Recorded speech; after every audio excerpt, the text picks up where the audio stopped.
Hello everyone, welcome to आई कॉन्टा। हम बात करने वाले हैं अपने इस वीडियो में भारत रत्न अवार्ड विनर्स के बारे में। जी हाँ, अभी आपने काफ़ी कुछ खबरों में सुना होगा कि भारत रत्न अवार्ड से काफ़ी लोगों को सम्मानित किया। काफ़ी लोगों का मतलब यही है कि 5 लोगों को देखा जाए तो हाईएस्ट इस बार है। 5 लोगों से ज़्यादा नहीं दिया जा सकता एक साल में, जो कि भारत सरकार ने इस बार 5 लोगों को दिया है। 4 लोगों को अभी तक अधिकतम था, जो मैक्सिमम 1999 में दिया गया था, लेकिन 99 का भी रिकॉर्ड टूट चुका है। इस बार 5 लोगों को भारत सरकार ने दिया है। तो कौन है वो 5 लोग जो Bharat Ratna, one of the most देखा जाए तो हाईएस्ट अवार्ड में से एक है सिविलियन। ठीक है, highest civilian award Bharat Ratna. तो हर एक क्षेत्र में अलग अलग आपके हाईएस्ट अवार्ड के रूप में, जैसे सिविलियन के क्षेत्र में जिसको दिया जाता है तो आपका भारत रत्न हुआ। गैलेंट्री अवार्ड, परमवीर चक्र वगैरह आपने सुना होगा, तो वो किस में दिया जाता है? जब आप देश के लिए आप बलिदान दें या देश के लिए आप बड़े लेवल पे देखते हैं, युद्ध स्तर पे आपने बहुत बड़ा परफॉर्म किया हो देश के लिए, काफ़ी बड़े लेवल पे आतंकवादियों को मारा हो या दूसरे देश से आपकी जब लड़ाई वगैरह होती तो उसमें दिया जाता है वीरता पुरस्कार के रूप में। ठीक है, तो अलग अलग क्षेत्रों में अलग अलग आपके अवार्ड दिए जाते हैं। तो सिविलियन के क्षेत्र में भारत रत्न सबसे बड़ा अवार्ड है। ठीक है, तो वो दिया गया है आपके 5 बड़े महान नेताओं को, जो देश में आपके कई सारे क्षेत्रों में उनका योगदान रहा है। जैसा कि आप देखोगे फ्रीडम स्ट्रगल में उनका बहुत बड़ा योगदान रहा, अलग अलग क्षेत्रों में राजनीति में रहा, देश के सामाजिक सेवा के रूप में भी उन्होंने बहुत बड़ा योगदान दिया। तो ऐसे लोगों को चुना गया है। ठीक है ना। अभी कुछ दिन पहले आपने कर्पूरी ठाकुर के बारे में सुना, जो कि उनकी सादगी वो काफ़ी बेहतरीन देखा जाए तो रोल प्ले किए थे। किसमें? आपके जो कास्ट हैं, जो lower section of the society हैं, ओबीसी वगैरह, तो उनको अपलिफ्ट करने के लिए उनका बहुत बड़ा रोल रहा है। ठीक है, फिर अभी देखिए आपके सामने परसों लिस्ट आई कि 3 लोगों को नवाजा जाएगा। पीवी नरसिम्हा राव, चौधरी चरण सिंह, जो भारत के पूर्व प्रधानमंत्री थे, नरसिम्हा राव जी भी थे, चौधरी चरण सिंह भी थे।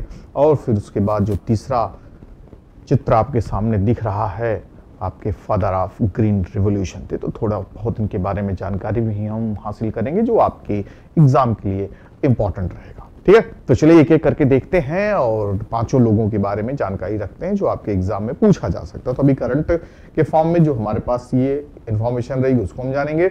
उसके साथ साथ स्टैटिक के लिए अभी तक कितने लोगों को मिल चुका है, जैसे कि टोटल अगर देखा जाए तो 53 लोगों को भारत रत्न से सम्मानित किया जा चुका है।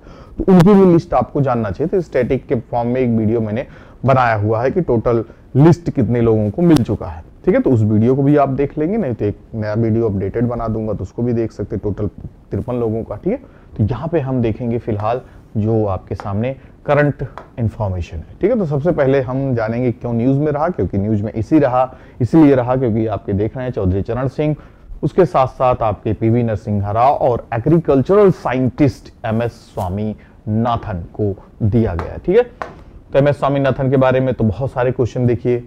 Who is known as the father of the green revolution in India. ठीक है, ये भी पूछा जाता है। तो इनका भी बहुत बड़ा रोल रहा। आप देखते हैं कि इन्हीं की वजह से ही बहुत बड़ा क्रेडिट इनको जाता है कि हम पहले क्या हुआ करते थे, दूसरे पे डिपेंडेंट हुआ करते थे एग्रीकल्चर सेक्टर में भी, जो कि पूरा देश मोर देन 70% लोग जो एग्रीकल्चर सेक्टर में इन्वॉल्व थे 1960s में 70s में। तो उस समय भी हम दूसरे देशों से, हमें अमेरिका हुआ, रसिया हुआ, इनसे लेना पड़ता था दाल चावल के लिए, गेहूं हुआ और आपका चावल हुआ। तो इन्होंने ऐसी टेक्निक अपनाई, ऐसे प्रेरित किया लोगों को कि उस लार्ज लेवल पे आपका प्रोडक्शन स्टार्ट हो जाता है आपके वेस्टर्न यूपी, पंजाब, हरियाणा में, और जिसके माध्यम से फिर आगे चल के हम लोग इंडिपेंडेंट हो जाते हैं, जो पहले डिपेंडेंट हुआ करते थे। तो बहुत बड़ा रोल इनका भी रहा है। तो यही सब हम जानेंगे। उसके बाद आप देख सकते हैं politician and farmer Bihar chief minister Karpoori Thakur को भी मिल चुका है, और LK आडवाणी। टोटल ये 5 लोग हैं जिनको भारत रत्न से इस वर्ष सम्मानित किया गया। तो इन 5 के नाम भी आपको याद रखने, क्योंकि एग्जाम में आपके आ जाएगा ना कौन कौन है, ये पूछा जा सकता है, या फिर आपसे पूछा जा सकता है इनमें से कौन नहीं है, तो याद रहेगा तो एलिमिनेट कर पाओगे, या मैच द फॉलोइंग भी दे सकते हैं आपसे। ठीक है, आपके सामने आ जाएगा, उसके साथ आपके इनके क्षेत्र लिखे रहेंगे। ठीक है, जैसे आपके पीवी नरसिम्हा राव हो गए तो क्या थे, पॉलिटिशियन। ठीक है, ये थे agriculture scientist Karpoori Thakur, LK Advani. तो इस तरीके से भी आपसे दिया, लेकिन मैक्सिमम देखा जाए पॉलिटिशियन वगैरह है तो शायद ये ना दे क्या क्या इनका काम था, किधर से थे, ठीक है। लेकिन आपसे पूछ सकते कौन थे कौन नहीं थे, ठीक है। तो एक एक करके हम लोग जानने की कोशिश करते हैं। PV नरसिम्हा राव, पूरा नाम शायद पूछें लेकिन आपको जानकारी होना चाहिए। इनका नाम था पूरा, क्या नाम था? पामुला पर्थी वेंकटा नरसिम्हा राव। वैसे PV नरसिम्हा राव के नाम से ही हम लोग जानते हैं और इनको इस बार भारत रत्न से सम्मानित किया गया। बहुत बड़ा रोल इन्होंने दिया है पॉलिटिशियन के क्षेत्र में, ठीक है, पॉलिटिक्स के क्षेत्र में दिया है एज ए पॉलिटिशियन। फिर उसके बाद इनका सबसे बड़ा रोल जाता है आपका, जब आपको पता है कि जब हमारा देश एक तरीके से क्या कहते हैं उतना लिबरल नहीं था, ठीक है, फिर उसके बाद लाइसेंस राज वगैरह काफ़ी चल रहा था, हर चीज़ में रिस्ट्रिक्शंस हुआ करता था, तो इन्होंने सोचा कि क्यों ना अपनी इकॉनमी को दुनिया भर के सामने ओपन कर दें, ग्लोबलाइज कर दें। तो देखा जाए तो LPG जो आपका आता है new economic policy, new economic reform वगैरह आता है इन द ईयर 90s के समय 1991-2 में, तो इन्हीं को ही क्रेडिट जाता है, ठीक है।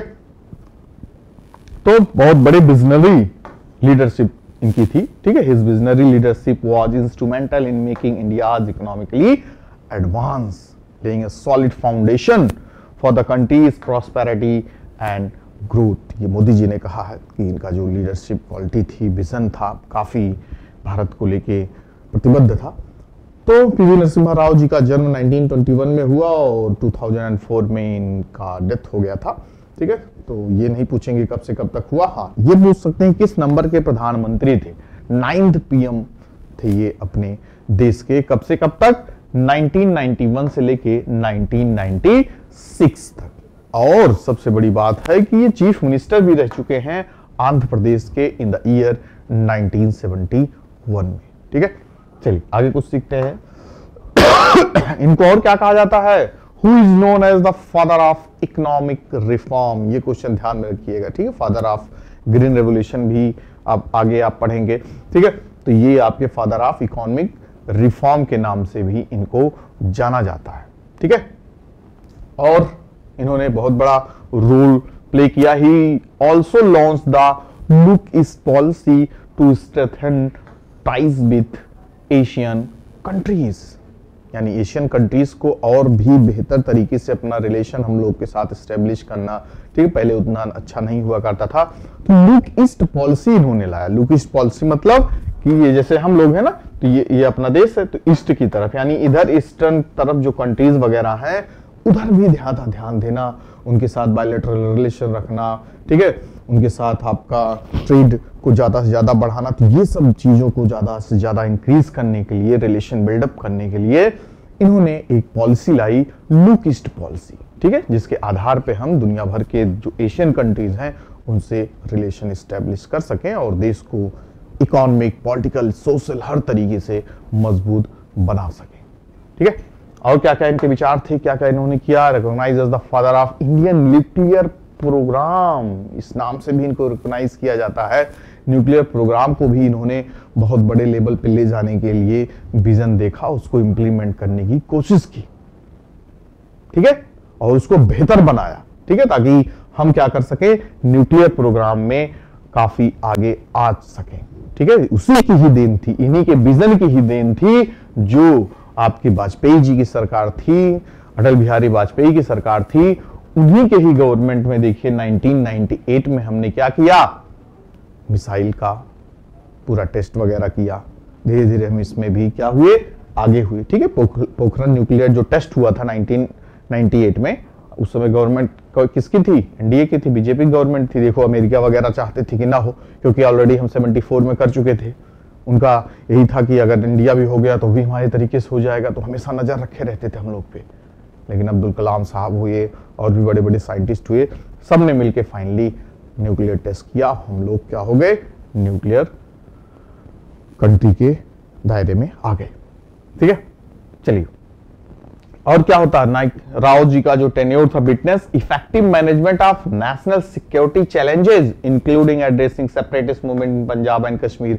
जहां जहां पे मुद्दे हुए, आपके अलग अलग कम्युनल मुद्दे थे, नेशनल सिक्योरिटी से रिलेटेड जो चैलेंजेस थे, अक्सर आप देखते हैं इंटरनल डिस्टर्बेंस हुआ रहता है, तो उसको भी इन्होंने काफ़ी लेवल पे उसको सुधारा और देश को शांति के रास्ते पे लाने की कोशिश की। इन द ईयर आपको पता है कि 1991-92 में आपका क्या हुआ था, कॉन्स्टिट्यूशनल अमेंडमेंट हुआ था 73-74, ठीक है, जिसमें देखिए रूरल अर्बन गवर्नमेंट वगैरह सारी चीजें आपकी कॉन्स्टिट्यूशनल का पार्ट बनी, तो ये भी इसमें इनका काफी बड़ा रोल था, ठीक है। उस समय ही प्रधानमंत्री हुआ करते थे।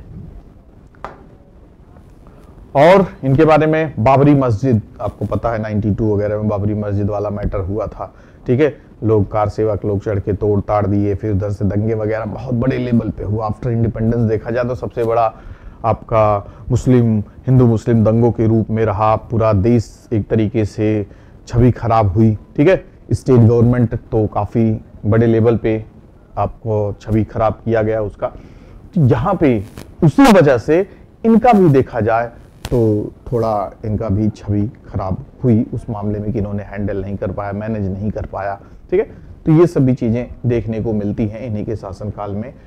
इनका जो political acumen earned him the moniker Chanakya for his adeptness in the navigating economic and political reform through a challenging parliamentary landscape। मतलब जिस तरीके से इन्होंने अपनी गवर्नमेंट को चलाई, उतार चढ़ाव के साथ भी एक देखा जाए तो बहुत अच्छे तरीके से इनकी गवर्नमेंट चली, तो उस वजह से इनको चाणक्य का भी नाम दिया जाता है। चाणक्य मतलब आप समझ सकते हैं कितने बड़े पॉलिटिकल जानकार, जो कि हर दुनिया उनका लोहा मानती है।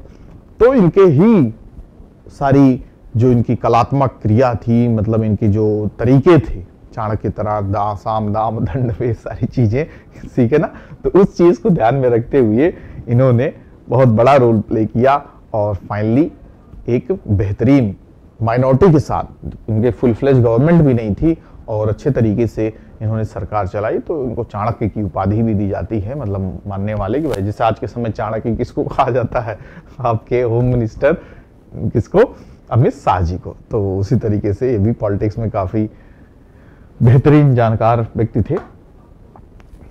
फिर उसके बाद हम लोग देखेंगे चौधरी चरण सिंह के बारे में, जो दूसरे भारत रत्न से सम्मानित होने वाले व्यक्ति हैं, ठीक है। टोटल 5 हैं, 2 का हम देख चुके हैं, 1 का देख चुके हैं, दूसरे हैं। तो भी फॉर्मर प्राइम मिनिस्टर रह चुके हैं अपने देश के, और देखा जाए तो काफी बड़े जाट लीडर के रूप में इनको जाना जाता है, ठीक है ना। जाट देखिए वेस्टर्न यूपी में काफी भारी मात्रा में जाटों का यहाँ पे बोलबाला है, तो उसके लिए इनको लीड करने के लिए, उनको समाज में एक दर्जा दिलाने के लिए, ठीक है, तो इसके लिए इनको बहुत बड़ा रोल मिलता है। मेनली किसानों के लिए इन्होंने बहुत हितकारी काम किए। इनको पता था कि देश में सबसे ज्यादा किसान ही है और किसान का कितना बड़ा रोल है, तो उसी रोल को और बेहतर बनाने के लिए इन्होंने फार्मर्स के लिए काफी बड़े लेवल पे काम किया, ठीक है। तो he is known for playing a pivotal role in spearheading anti-Congress politics during an era when the party held dominant influence। देखा जाए तो कांग्रेस, एंटी कांग्रेस के लेवल पे भी इन्होंने काम किया, एंटी कांग्रेस पार्टी, ठीक है। शुरुआत में तो कांग्रेस के ही सीट वगैरह जीते थे, लेकिन बाद में उनके विचारों से सहमत ना होके अपने हिसाब से इन्होंने काम किया। और आगे चल के his dedication to our farmer brothers and sisters and his commitment to democracy during the emergency is inspiring to the entire nation। ये मोदी जी ने कहा है कि इनका जो रोल था इमरजेंसी के दौरान भी काफी बड़ा रोल था, लोगों को, किसानों को साथ में लेके चलना, ठीक है, और उसके साथ साथ उनके लिए ज्यादा से ज्यादा काम करना, ठीक है। तो ये सब इनके रोल की वजह से ही इनको फाइनली चुना गया है भारत रत्न के लिए, ठीक है। तो इनका जन्म देखिए 23 दिसंबर 1903 में हुआ, एक पीजेंट फैमिली में, ठीक है, किसान परिवार में हुआ, नूरपुर विलेज नियर हापुड़, ठीक है, हापुड़ में हुआ इनका जन्म, ठीक है। तो he was elected to the United Province assembly for the Chhaprauli in 1937 on a Congress ticket. Congress के टिकट पे इन्होंने पहला चुनाव जीता 1937 में, जो आज का यूपी है, ठीक है ना, यूनाइटेड प्रोविंस पहले बोला जाता था, ठीक है। तो इन्होंने वहां पे चुनाव लड़ा और फाइनली जीते। और इन्होंने बहुत बड़ा रोल प्ले किया था। जो बड़े बड़े बिग लैंडलॉर्ड्स थे, जमींदार वगैरह थे, तो उनका जो एक्सप्लॉइटेशन किया जाता था छोटे किसानों का या छोटे जो पीजेंट्स वगैरह थे, या जो आपके गांव के छोटे छोटे किसान हुआ करते थे तो उनके द्वारा एक्सप्लॉइट किया जाता था, ठीक है। तो उससे मुक्ति दिलाने के लिए इन्होंने बड़े लेवल पे काम किया। प्राइम मिनिस्टर के रूप में इन्होंने 1979 से 80 के बीच में इन्होंने भारत के प्रधानमंत्री के रूप में काम किया। Being a proponent of rural and agricultural development, he made a continuous efforts for the keeping agriculture at the center of the planning for India. इनका मानना था कि भारत का जो केंद्र है, यानी मेन देखा जाए तो प्रायोरिटी बेसिस पे एग्रीकल्चर को रखना चाहिए, क्योंकि इसी में ही लार्ज लेवल पे लोग जुड़े हुए हैं और एग्रीकल्चर को बड़े लेवल पे ले जाना चाहिए, ठीक है। और भी कई सारे एक्ट वगैरह थे, जो डेप्ट रिडम्पशन बिल वगैरह था, इसको भी इन्होंने बहुत बड़े लेवल पे उसको लागू करवाने के लिए आगे आए। उसमें लीडिंग रोल भी इन्होंने प्ले किया, ताकि जो पीजेंट्री है, यानी जो किसान वगैरह है, वो मनी लेंडर साहूकारों से मुक्ति पा सके, ठीक है। जो ट्रैप्ड हुआ करता था कि आज आपने पैसे दे दिए, फिर उसका आपको क्या करना, इंटरेस्ट पे करना। वो इंटरेस्ट पे नहीं कर पाए अगले साल, तो फिर आपका देखोगे मूलधन जो हुआ करता था, प्रिंसिपल अमाउंट, उस पर भी डेप्ट इंटरेस्ट लगा, मतलब उस जाल में फंसता चला जाता था किसान। एक समय ऐसा आता था पे नहीं कर पाता था, या तो उसको मारा जाता था, या उसको खुद की बेचारा आत्महत्या कर लेता था। तो ये सब दिक्कतें की वजह से इन्होंने कानून वगैरह इससे रिलेटेड बनाने के लिए काफी प्रयास किया, ठीक है। He was instrumental in bringing about the land holding act in 1960, ठीक है। इसके लिए भी इन्होंने लैंड होल्डिंग एक्ट के लिए भी काफी बड़े लेवल पे काम किया। He was also author, कई सारी बुक्स वगैरह भी इन्होंने लिखी थी, जिसमें आपका क्या था, evolution of the zamindari, cooperative farming, x rate, देखिए सब उसी से रिलेटेड एग्रीकल्चर के लिए इन्होंने ज्यादा काम किया। India's poverty and its solution, peasants proprietorship of land to the workers and prevention of division of holdings below a certain minimum, ये इनकी मेन बुक्स वगैरह थी जो इन्होंने लिखा। अब हम बात करेंगे MS स्वामीनाथन के बारे में, ठीक है, जिन्होंने क्या किया, बहुत बड़ा योगदान दिया एग्रीकल्चर को आगे बढ़ाने के लिए, किसानों के हित के लिए, ठीक है। तो ये काफी जाने माने एग्रोनॉमिस्ट थे, ठीक है, कृषि वैज्ञानिक थे। Will be the 5th person to be conferred with Bharat Ratna, 5वें व्यक्ति के रूप में जो इस बार भारत रत्न दिया गया है, इन्हीं को ही दिया गया है। और इनका contribution to the agriculture and welfare of the farmers काफी बड़े लेवल पे था, ठीक है।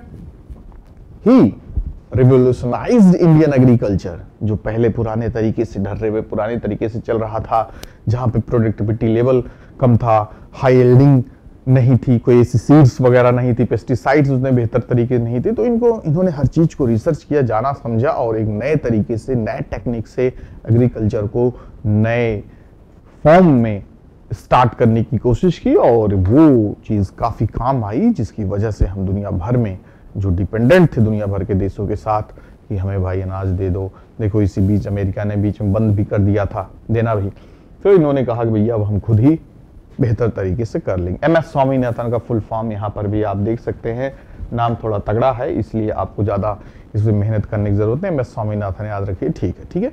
मान लीजिए कभी पूछ लिया जाए तो एक बार दोबारा आप नाम पढ़ सकते हैं, मोंकोम्ब संबा शिवाम स्वामीनाथन, तो इतना हमें मेहनत करने की जरूरत नहीं है। 98 वर्ष की उम्र में इनकी मृत्यु हुई लास्ट ईयर ही, काश आज जिंदा होते तो अब मिलता तो कितना खुशी होती, ठीक है। लेकिन वही है, किस्मत में देखना नहीं लिखा था। भारत रत्न विभूषण, पद्म विभूषण भी इनको काफी समय 1989 में इनको Padma Vibhushan second highest civilian award के नाम से जाना जाता है। तो सितंबर 28 को लास्ट ईयर इनकी डेथ हो गई। Called the father of green revolution, ये क्वेश्चन वगैरह का पार्ट है आपके। He played a major role in the set of changes introduce in farming in the 1960s and 70s में इन्होंने चेंज किया, टेक्निक्स को चेंज किया एग्रीकल्चर एक्टिविटीज के लिए, और फाइनली वो क्या हो गया, help India achieve food security, ठीक है। पहले सब्सिस्टेंस थे हम लोग तरीके से जो मिल रहा वही खा पी रहे हैं, बाहर से भी लेना पड़ता था, अब हम सरप्लस इकोनॉमी होना शुरू हो गया एग्रीकल्चर सेक्टर में, ठीक है। और काफी बड़े एग्रीकल्चर और फार्मर्स वेलफेयर के लिए जानते हैं। ही प्लेड अ वाइटल, क्या है, pivotal role in helping India achieve self reliance in agriculture, ठीक है। हम लोग खुद सेल्फ रिलायंस हो गए, अपने पे निर्भर हो गए agriculture during challenging times and made outstanding efforts toward modernisation Indian agriculture. पहले पुराने ढर्रों पे जो खेती वगैरह हो रही थी वो नए टेक्निक पे होने लगी, ठीक है। देखो नई नई मशीनें आने लगी, ठीक। इस वजह से आपका जो मैनुअल प्रोसेस हो रहा था अब एक तरीके से टेक्निकली चीज़ें स्ट्रांग होना शुरू हुई एग्रीकल्चर सेक्टर में और वो बेहतर रिजल्ट देना शुरू कर दी। ठीक है, Swaminathan visionary leadership has not only transform Indian agriculture but also insured the Nations food security and prosperity. ये किसके द्वारा कहा गया? हमारे प्रधानमंत्री मोदी। जब आपका कोई देखिए पुरस्कार पाता है तो मोदी जी का भी एक पोस्ट आता है, ठीक है, पीएमओ या मोदी जी एक पोस्ट करेंगे कि किस योगदान के लिए इस व्यक्ति को दिया जा रहा है, तो मोदी जी ने सबके लिए डोनेट किया है। ठीक है, he was awarded the first world food prize in the year 1987। जो विश्व का पहला वर्ल्ड फूड प्राइज दिया गया 1987 में, इन्हीं को ही सबसे पहले दिया गया था। और जो इससे पैसे मिले, प्राइज से जो पैसे मिले, इसको इन्होंने क्या किया? रिसर्च फाउंडेशन वगैरह एस्टेब्लिश किया, उसमें इन्होंने उस पैसे को लगाया। Establish the nuclear research laboratory. इन्होंने एक इस्टेब्लिश किया nuclear research laboratory at the IARI and played a role in the promoting the setting of the International Crop Research Institute। थी क्रॉप मानी खेती के लिए जो फसल होती है, तो उसमें रिसर्च करेगी किस वैरायटी की फसल और बेहतर हो सकती है। नए नए आपके बीज वगैरह को भी रिसर्च करना होगा, सीड्स वगैरह का, जो आगे चल के ज़्यादा से ज़्यादा प्रोडक्टिविटी दे सके। ठीक है, फिर उसके बाद तो यही सब है, ये कहाँ कहाँ पे इन्होंने किया। ठीक है, the international board of plant genetic resource, जिसको क्या कहा जाता है? बायोडाइवर्सिटी इंटरनेशनल, इटली में स्टैब्लिश किया, and the international council for research in agro forestry in Kenya. तो दुनिया भर में इनका पूरा नाम था, हर जगह जुड़े रहते थे, तो जहां जहां संभव हो सकता था ये कार्य किया करते थे। ठीक है, इनको को-चेयर भी बनाया गया। Swaminathan co-chaired the United Nation Millennium Project on hunger from 2002 से लेके 2005 के बीच में, और हेड थे ये of the Pugwash conference in science and world affairs between 2002 and 2007 के बीच में। ठीक है, और क्या थे? नेशनल कमीशन ऑन फार्मर्स के हेड भी रह चुके हैं बिटवीन 2004 के बीच में, देखा जाए तो इनको चुना गया था। ठीक है, और इसलिए इनको नॉमिनेट भी किया गया था राज्यसभा के लिए। एपीजे अब्दुल कलाम ने इनको नॉमिनेट किया था, जो 2007 से लेके 2013 के बीच में सेवा दिए थे। ठीक है, तो जैसे कि आपको पता 6 इयर्स का टेन्योर होता है ना, पूछ लिया जाता है एग्जाम में, राज्यसभा के मेंबर्स का टेन्योर तो 6 साल के लिए, ठीक, 7 से लेके 13 तक। ठीक है, तो ये एक तरीके से यहाँ पे ब्रीफ में इंफॉर्मेशन इनसे रिलेटेड है। यहाँ पे आप देख सकते हैं 1971 में इनको रेमन मैग्सेसे अवार्ड भी मिला था। Ramon Magsaysay award is known as Nobel of Asia. ठीक है, Albert Einstein world award of science 1986 में, पद्म विभूषण 1989 में, पद्म विभूषण के बाद सीधा भारत रत्न ही मिलता है। ठीक है ना, world food prize in the year 1987।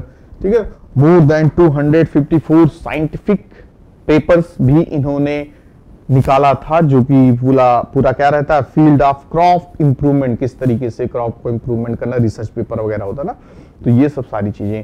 देखिए 1999 में Time 20 list of most influential Asian paper of the 20th century, Time magazine वगैरह निकालती रहती है सबसे प्रभावशाली व्यक्ति वगैरह के रूप में। तो ये सब इनके अचीवमेंट्स थे जो कि इनको महान बनाते हैं। फिर उसके बाद जो भी 3 नाम हमने देखा, ये तो अभी रिसेंटली 2-3 दिन पहले अनाउंस किया गया था। उसके पहले आप 2 नाम और सुने होंगे, कर्पूरी ठाकुर और एल.के. आडवाणी। 3 फरवरी को आडवाणी जी का भी नाम आया कि इनको भारत रत्न सम्मानित किया जाता है। कर्पूरी ठाकुर देखा जाए तो इस साल के पहले व्यक्ति थे। ठीक है, तो इनको क्या बोला जाता था? जननायक, ध्यान में रखिएगा। ठीक, Karpoori Thakur is known as Jannayak, people's leader. तो ये 49th recipient of the prestigious award थे। टोटल कितने हो गए हैं? 53। ठीक है, तो 11वें चीफ मिनिस्टर थे बिहार के, 2 बार चीफ मिनिस्टर रह चुके हैं 1970-71 के बीच में और 77 से 79 के बीच में। तो इनका जो पॉलिटिकल कैरियर वगैरह पूरा रहा एक तरीके से लोगों के हित के लिए ही रहा। ठीक है, जो lower section of the society हैं उनको अपलिफ्ट करने के लिए इन्होंने बहुत बड़ा रोल प्ले किया, बहुत सारे स्ट्राइक वगैरह किए, बहुत सारे आंदोलन किए। ठीक है, फिर early life and political foundation 1942 से 67 के बीच में फ्रीडम फाइटर के रूप में भी इन्होंने देखिए quit India movement, Gandhi ji के साथ इन्होंने पार्टिसिपेट किया था। शुरुआत में देखिएगा तो बोर्ड के एग्जाम में इन्होंने टॉप किया, जो उस समय फर्स्ट डिवीजन लाना बहुत बड़ी बात हुआ करती थी। और यहाँ पे इन्होंने क्या किया? नाई कम्युनिटी से बिलोंग करते थे, तो गांव वगैरह में आप देखते हो ओबीसी कैटेगरी वगैरह में आते हैं, तो हमेशा से ही जो एक्सट्रीमली बैकवर्ड क्लास हुआ करते थे, तो उनके बीच ये काफ़ी पॉपुलर है। उन्हीं के लिए ही आगे इन्होंने काम किया कि इनको भी समाज में दर्जा मिले, इनको भी जॉब अपॉर्चुनिटीज़ मिले। ठीक है, 1952 में पॉलिटिक्स में आए और इन्होंने 1985 तक इन्होंने पॉलिटिक्स के रूप में काम किया, मतलब एक्टिव पॉलिटिशियन के रूप में काम किया। ठीक है, 1977 during his chief ministerships Mungeri Lal commission recommended reclassifying backward class into extremely backward class. ठीक है, तो ये सब आपके कमिटी वगैरह बनाई गई जिसकी वजह से जो लोअर दर्जा दिया गया था आपके बैकवर्ड क्लासेस वगैरह को, उसको बेहतर बनाया गया। ठीक है, और इन्होंने देखिए यहाँ पे 27% जो 20 इन्होंने इसके पहले अगर देखा जाए तो मंडल कमीशन वगैरह जो आया था, जो ओबीसी वगैरह के लिए एक आयोग बनाया गया था कि कितना किसको रिजर्वेशन वगैरह दिया जाए, तो उसके पहले ही इन्होंने 26% रख के अपने स्टेट में जो ओबीसी क्लास वगैरह थी उनको रिजर्वेशन वगैरह दिया था। ठीक है, वही चीज आगे चल के देखिए आपको मंडल कमीशन ने ओबीसी को क्या कर दिया, 27% रिजर्व कर दिया जॉब अपॉर्चुनिटी वगैरह में। फिर नेक्स्ट अवार्डी आपके कौन है, one of the greatest leader में से एक आपके एल.के. आडवाणी जी। ठीक है, तो इनको भी दिया गया है। Bharatiya Janata Party stalwart and former deputy prime minister has been associated with the party since established in 1980। जब भारतीय जनता पार्टी की जब से स्थापना हुई थी तब से ये जुड़े हैं, देखा जाए फाउंडर मेंबर के रूप में है। तो इनको भी भारत सरकार ने दिया भारत रत्न और इनको सम्मानित किया। और ये क्या रह चुके हैं, अटल बिहारी वाजपेयी की सरकार में उप प्रधानमंत्री के रूप में भी काम कर चुके हैं। ठीक है, होम मिनिस्टर भी थे और डेप्यूटी प्राइम मिनिस्टर भी थे 1999 से लेके 2004 तक। ठीक है, तो ये इनका रोल था काफी इंपॉर्टेंट। उसके साथ साथ यहाँ पे देख रहे हैं प्रधानमंत्री ने 3 फरवरी 2024 को अनाउंस किया, ठीक है, कि he served as the 7th deputy prime minister of India के रूप में थे बिटवीन द 2002 से लेके 2004 तक।